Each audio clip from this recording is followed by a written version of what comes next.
A few days ago I made a video about how health and fitness social media confuses you on purpose. You have to remember that the health and fitness industry makes billions per year by selling different supplements trying to solve a short-term problem. They want people to think that they can get a quick fix, but the truth is you can't. But that doesn't mean that getting into the best shape of your life is difficult and complex. It's actually really simple. So I'm going to give you a few tips on some things that you can add to your routine and a few things that you can change to the structure of your workouts. Because you don't have to be in the gym every single day or 6 days a week as some people tell you that you need to be. I barely spend more than 1 day in the gym each week, but that's because I've got to a level that I can now maintain. The average person doesn't have 2 hours 6 times a week to be able to spend in the gym building muscle. And the truth is you don't actually need that. What most people actually need are better workouts, not more workouts. For 99% of people, you only need to be in the gym 3 to 4 days per week, and even 4 days is a push. You can easily work out all body components with only being in the gym 3 days per week. Now the first recommendation that I would make is doing full body workouts. You're not training to be the next Mr. Olympia, so you don't need to be targeting every single little muscle group.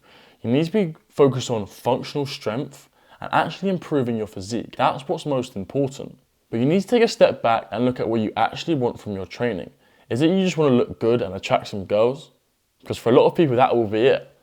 But for me, the reason that I'm doing my training is for long-term health, long-term mobility and long-term functional strength. Because when I get older, I still want to be in good shape. And I still want to, be able to enjoy the things that I do now. For example, swimming, playing football. I want to prolong that for as long as I possibly can. And also, when I then have my children in the future, I want to be able to, be physically active. I don't want their dad to be some sort of bum who, just doesn't do any sort of exercise, And that's why a lot of my training is not actually tailored to my aesthetic. It's tailored to my physical performance. And yes, that is affected because I am a footballer and I do play football. But I want to be able to, 30, 40 years down the line, be able to run, be able to kick a ball. I want to be able to play football with my grandkids. That's the goal at the end of the day. And for a lot of you, I would advise you to look at that more than the actual physical aesthetics, because when you train for that, your aesthetics will change and you will get into the shape that you actually want. But what does this entail? So first off, you need to be training for functional strength and using a multitude of different muscle groups whilst you train. That's why I'd recommend that you only need to do 3 full body workouts a week, targeting pretty much, every single muscle in the body. Some days when you're doing the full body and you just want to focus on your quads part of the legs, that's fine because you're still hitting your legs. Then next time you can do your hamstrings. So you don't have to get every single muscle group into one workout because that is not realistic. And it may take hours and hours and hours and you might just not have that time. A lot of you will be busy with work and family, etc., etc. So you want an optimal program that is actually intense and works for you. So in terms of the actual workouts and how you should structure them, you can break down what muscles you want to target and focus on the most. The most aesthetic muscles in the body will be your shoulders, your back, and your abs. That's the truth. The arms will be the easiest to grow, so you don't need to do a whole lot of arms. Just remember that your tricep makes up 2/3 of your actual arm. So working out the tricep will give you a more fuller look. But the bicep is only 1/3. So you don't need to do as many exercises on that as you would for the tricep if your main goal is to grow the arms. With the shoulders give you the broad look that helps you fill out your t-shirts. And this is why it's one of the most aesthetic pieces of muscle on the body. It's what I focus on the most. I didn't always have the biggest shoulders and I wanted to, look a bit bigger in the shirt. So I started doing my lat raises, I started doing my shoulder presses, and I saw massive growth because I was sleeping right and I was eating right. But I'm going to get onto that as well. There's also another workout you could do for your shoulders, but I'm going to get into that as well because it's something separate from, the traditional get after it training. And then you can work on your chest. You want to have a nice full chest. You don't want to have man boobs, of course.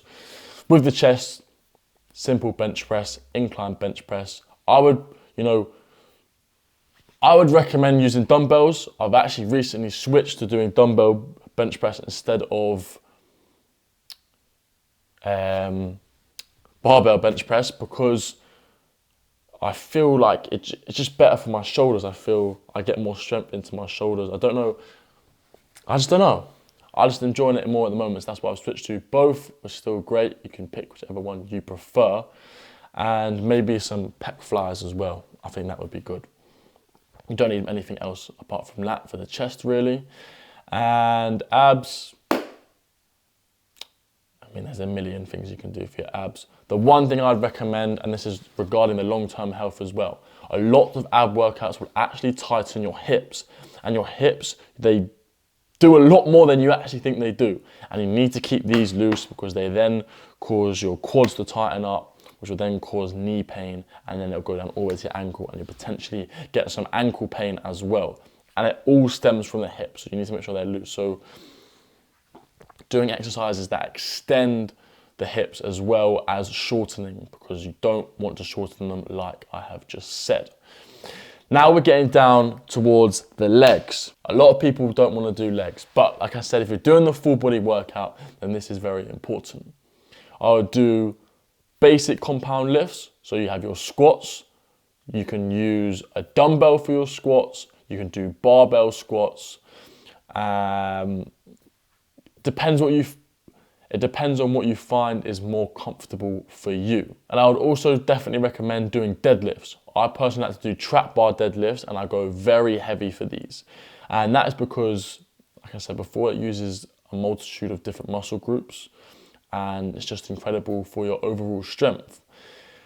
I don't do the traditional, I think it's the Romanian deadlift. I don't do that because I feel like without correct form, you will hurt your back, and it can cause a lot of back issues. And to be honest, 90% of people in the gym will not use the correct form. And I've never personally worked on my form, so I know mine probably wouldn't be the greatest either, especially if I was trying to lift heavy.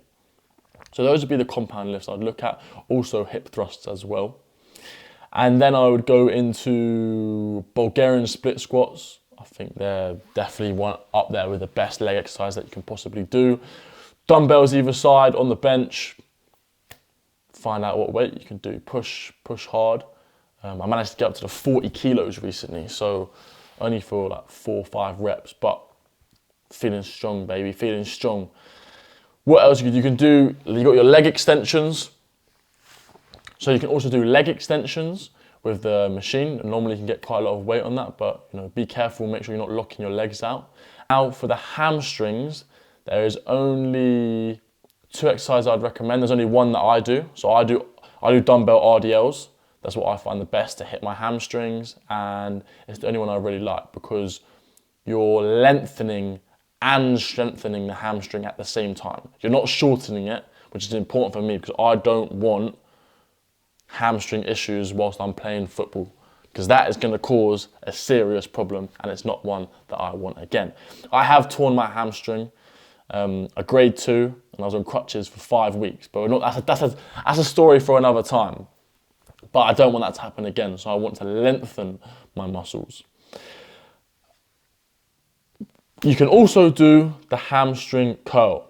For the reason I just said, I don't want to do them because they shorten my hamstring, but you can do them, and if you stretch at the same time, you'll be perfectly fine. Now to the calves, a very neglected muscle. There's only a few exercises you can do. Weighted calf raises is pretty much it. And that's what I'd recommend. You don't need to be too fancy with it. Don't need to get too technical with it.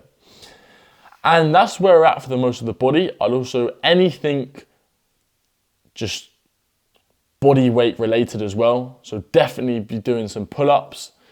Definitely be doing some push-ups and dips as well. I'm not the biggest fan of dips, I will be honest. And that is because I just don't like how it feels on my shoulder. It feels like I've got a lot of load going into my shoulder when I do those, and it's a bit discomforting for me. But like I said, every workout is going to be different for other people. So just because I like something and I don't like something doesn't mean that you have to do it or you don't have to do it. Find out what works for you. These are just the exercises that I recommend. Someone else might give you some more that you prefer, but this is what I recommend. So that is the end of the workout sector of this video. What I'm now going to talk about is your aerobic and your cardiovascular training, basically. Potentially anaerobic as well, depending on how hard you're pushing yourself. But you need to be improving your cardiovascular health. And like I was saying earlier, I want to prolong my physical ability in the future for as long as I possibly can. But let me just start off with the basis of what I'm talking about. The cardiovascular training is some sort of, well, it's cardio. Basically, it's cardio. There's so many different types of cardio that you can do. I'm going to show you the ones that I recommend to you the most. So running is the one that I would avoid if you're in your later years in life. And this is because the impact damage on the knees and the damage of the cartilage, there is a risk of there being, some serious damage down the line and even in the present, depending on how the state of your body currently is. So I wouldn't recommend that because of the impact. So what I would recommend, and you've probably seen, there's a lot of people in their 50s, for example, like my own dad, they love cycling. And cycling's a really good one, I think. The sport's definitely growing. And I would definitely recommend cycling. It's great for your leg strength, cardiovascular strength, and it pushes you. If you're cycling within a group and there's someone quicker than you, it's going to push you to, keep excelling and getting into those different zones that you're working in. You'll be working in your zone 5, your zone 4, your zone 3, and zone 2, of course. And you'll be in zone 1 and 0 as well. But getting into those different zones is really important for your heart health and pushing your body to, come on, let's get up today, yeah? Let's make some improvements, because if your body's static and, stays at the same level for years and years and years, as you get older, you're just going to deteriorate. You're going to plateau and you're never going to be able to, get up for it. So that's how I view that. But the most important cardiovascular activity I'm going to talk about, and I've spoken about it in other videos, but the emphasis I put on this because it is so important, is swimming. And if you can't swim, then, first and foremost, get some swimming lessons and learn how to swim. Because there are so many benefits to swimming that people don't even know about. And I was recommended to start swimming properly by my physio a few years ago because I had knee problems and I had ankle problems. And these also stem from other things. But what the swimming did for me, it gave me, because your legs go like, your feet go like that. It gives you great ankle mobility. A lot of people don't even realize how stiff they are becoming in their ankles from day-to-day activities and the stress they put on it. So going in the pool and loosening them off is massive. The same for your knees as well, and also a little bit for your hips. But the one thing he did say is to avoid breaststroke, because that movement in the legs that goes like, that's all shortening the hips. There's no lengthening of the hips there. So that's all a shortening and contraction of the muscle, which is going to tighten them up, and that can potentially lead to other injuries and, tightness and pain. So we don't want that. So backstroke, front crawl, basically the two that you need. You don't need, if you can do butterfly, then be my guest, but those are the two I would stick to. And ever since I've put that into my routine, I try and swim once a week at least, sometimes twice. And also, on top of the health benefits of, the mobility side of things, you also build good muscular strength, muscular endurance. And this is functional strength in your shoulders and your back muscles. And this is one of the best things part of the swimming. You see like the swimmers, they're flipping, they're brawn, they've got the shoulders, are very aesthetic. And you get that from just swimming. You don't even need to work out, you can just swim. If someone said to me, what's better, just swimming or just strength training? I would say the swimming. 100% I would say the swimming. And that's what I got into, and I've never looked back, really. Yes, I get a bit inconsistent with it sometimes because jumping in that cold pool, it's not the nicest feeling all the time. But I try and stay as consistent as I can. So that is the cardiovascular element spoken about. Now I'm going to talk about the diet, the one that everyone seems to overcomplicate. And by everyone, I mean the human race. Because if you look at any other animal on the planet, we are the only ones who overcomplicate our diet. And I think it is ridiculous. Every other animal just eats normal food. Food given by God, basically. Naturally occurring on the earth. Your foods should not have loads of ingredients in them. You should be eating meat for protein, chicken, beef, fish, turkey, any of these meats. They don't have to be lean protein sources that all the social media guys say. They don't have to be lean. You need the fat in the meat. It's important because it releases hormones in your, in the old noggin that tell you that your body is full. So you need a good, healthy protein source. None of this bloody crap tofu, whatever, I don't even know what tofu is made of, but any of these replacements, no.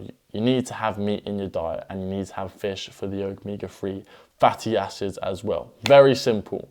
So first thing you put on your plate, meat sauce. It's there. It's there. Yeah? Leave it there. If you're a vegan or a vegetarian, you can fuck off. Yeah? Meat is an essential part of the diet. So you leave that on the plate. Next thing you need is a good carb source. None of this shit, yeah, that I see in the supermarkets. There's some bad, horrible stuff in the supermarkets with 1,000 million ingredients. You can have your carb source. Rice, pasta, potatoes, sweet potatoes, bread, freshly made bread. Make your own bread, please. Please.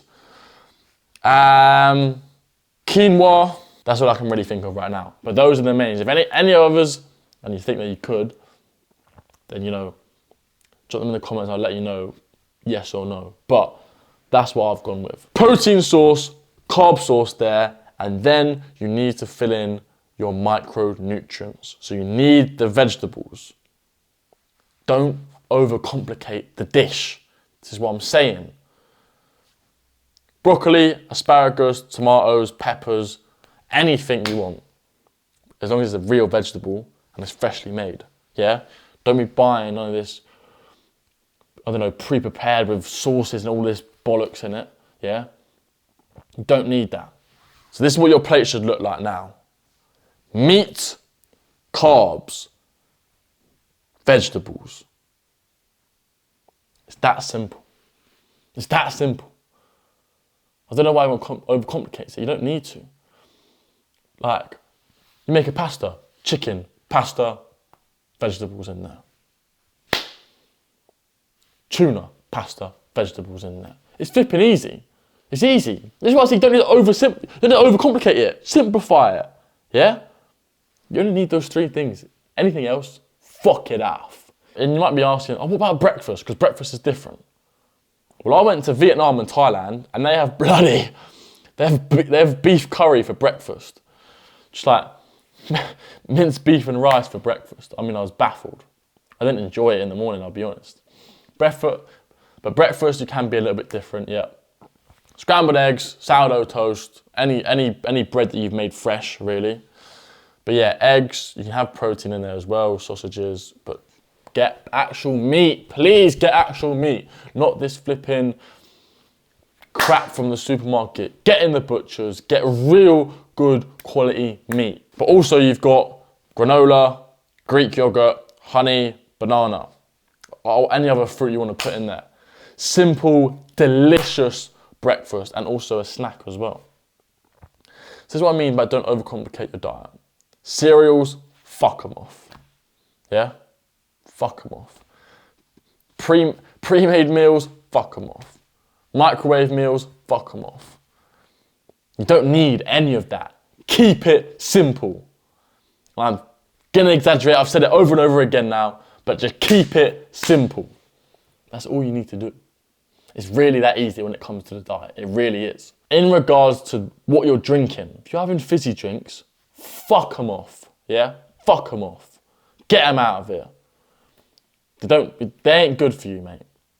Oh, but it's Diet Coke. Fuck off. You get what I'm saying now?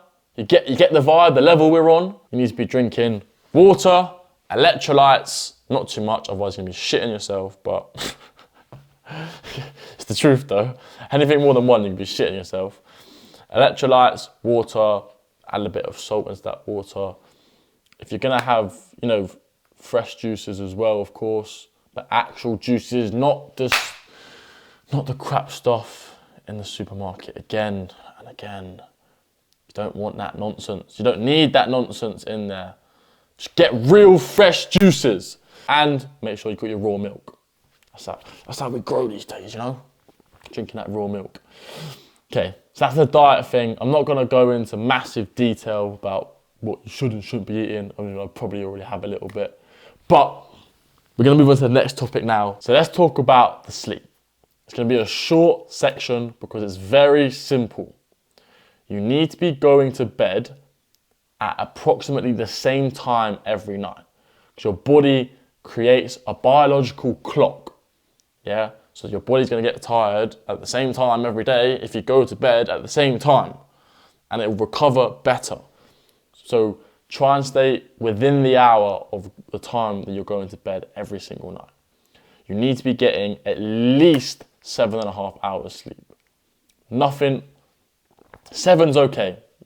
The reason I say 7.5 is because from the research that I've read about the rhythms that you sleep in, they're in patterns, an hour-and-a-half pattern. So you have hour-and-a-half, 3 hours, 4.5, 6, 7.5.